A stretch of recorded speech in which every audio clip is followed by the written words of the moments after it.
Good morning mga kabady. Meron tayo ngayong isang aplikante. Tatanungin natin siya kung ano yung nag-motivate sa kanya para pumasok bilang isang sundalo.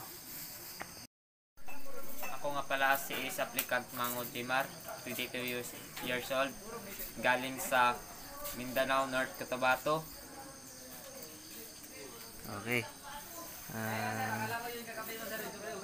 Ano yung nagtulak sa'yo para pumasok sa sundalo?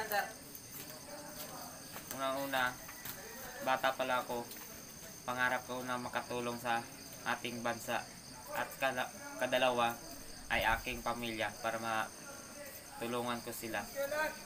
Hindi ka ba nagsisisi na ngayon nakita mo kung ano yung mga challenges o hirap pag pumapasok ka ng sundalo? Hindi po, sir.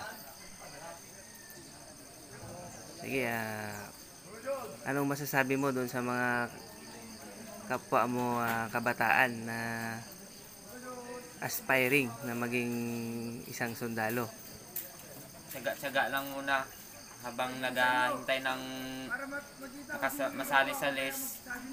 Magpalakas ka muna para pa preparation pag apply mo sa matawagan ka.